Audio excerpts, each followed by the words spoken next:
कभी वो दिल्ली का बंबई का वायरस नहीं लगे। कहाँ का वायरस?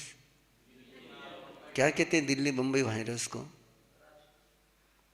आज जो दोस्त हैं कल वो दुश्मन, और जो आज दुश्मन है वो कल।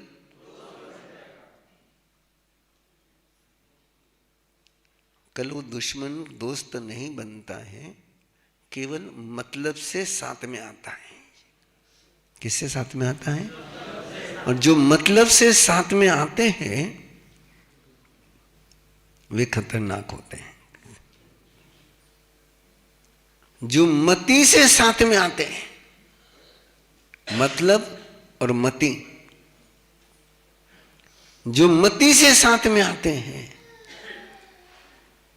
एग्जाम्पल दे रहा हूं आपको, बहुत अच्छा एग्जाम्पल, आपको बहुत जल्दी समझ में आएगा। आज से 12-13 साल पहले बीजेपी के पास पीएम का एक ही चेहरा था, लाल कृष्ण आडवाणी। किसी ने सोचा भी नहीं था कि आडवाणी के अलावा कोई पीएम बन सकता है। लेकिन इस तरीके से मोदी सामने आया कि आडवाणी बिल्कुल बाजू में हो गए। बंधु, बात को ध्यान में रखना, यदि और किसी पार्टी में किसी सीनियर को बाजू में करते और नए को पीएम बनाते तो पार्टी टूटती या नहीं टूटती? 100%। क्यों? और यहां क्यों नहीं टूटे? लाल कृष्ण आडवाणी बीजेपी में मतलब से नहीं थे, दिल से थे। किससे थे? दिल से थे। और दिल से थे तो बुरा लगा उनको, लेकिन पार्टी ना छोड़ी ना तोड़ी, ना छोड़ी ना तोड़ी।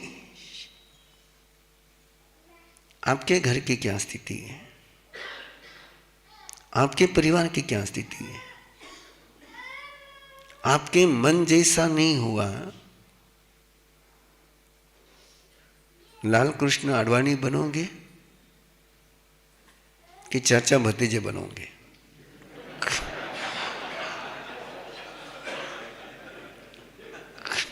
नाम ले उनकी जरूरत ही नहीं लेने की।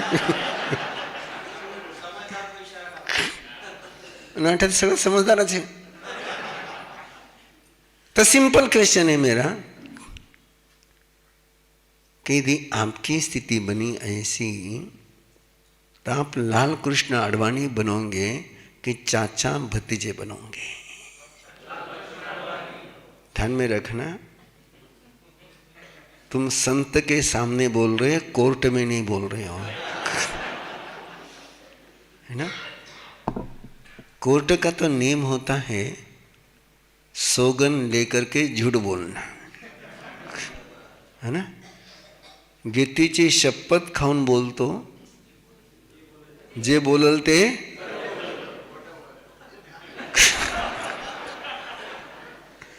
है ना?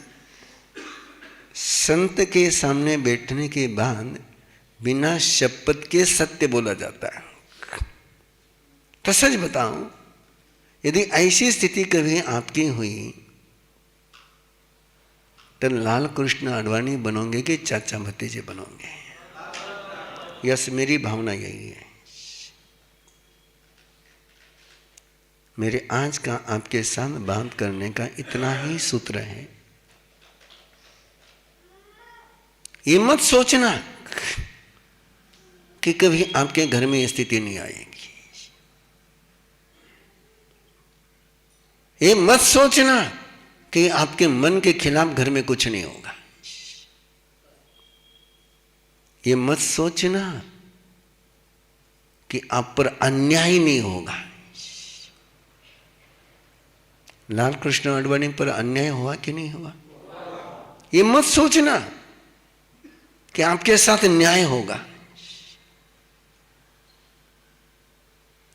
उस समय सोचना केवल इतना ही है कि मुझे लाल कृष्ण आडवाणी बनना है, तो मैंने घर को चाहना है कि न्याय की डिमांड करनी है।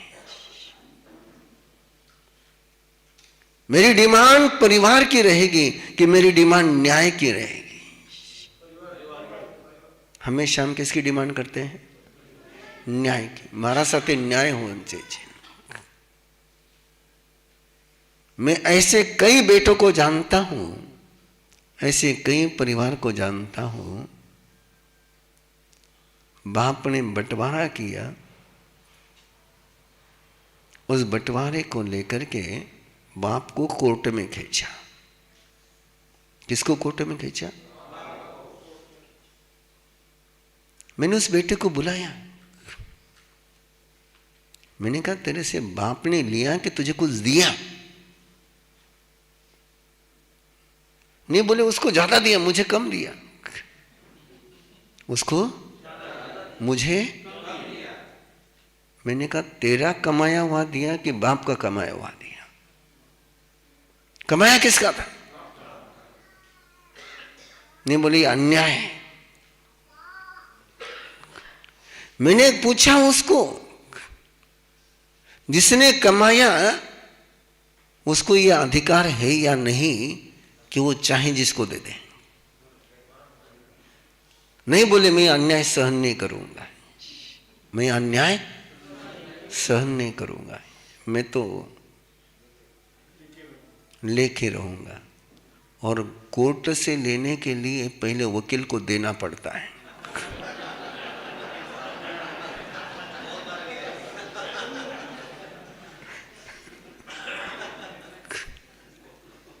मैंने ये भी उसको कहा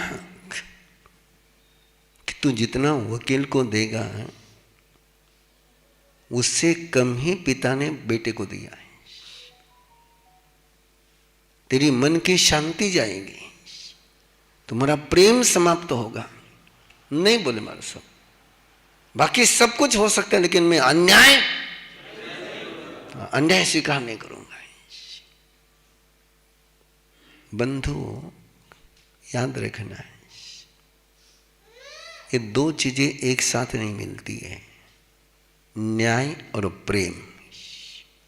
न्याय, प्रेम, ये दोनों साथ में नहीं मिलती है। आपको प्रेम चाहिए तो न्याय की डिमांड छोड़नी पड़ेगी, और न्याय चाहिए तो प्रेम की डिमांड छोड़नी पड़ेगी। परिवार न्याय से नहीं चलता। वापस एक बार बोल रहा हूं, परिवार न्याय से नहीं चलता है, प्रेम से चलता है। परिवार कानून से नहीं चलता, परिवार दिमाग से नहीं चलता, परिवार दिल से चलता है। जहां परिवार में न्याय किया गया वहां महाभारत हुआ है। जहां परिवार में न्याय किया वहां महाभारत हुआ है।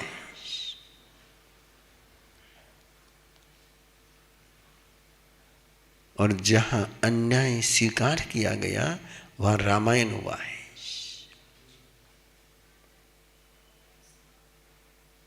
राम का नाम लेना आसान है, राम मंदिर बनाना भी आसान है, लेकिन अन्याय को स्वीकार करते हुए भाई के साथ का रिश्ता बनाए रखना, इसके लिए कलेजा बहुत बड़ा लगता है।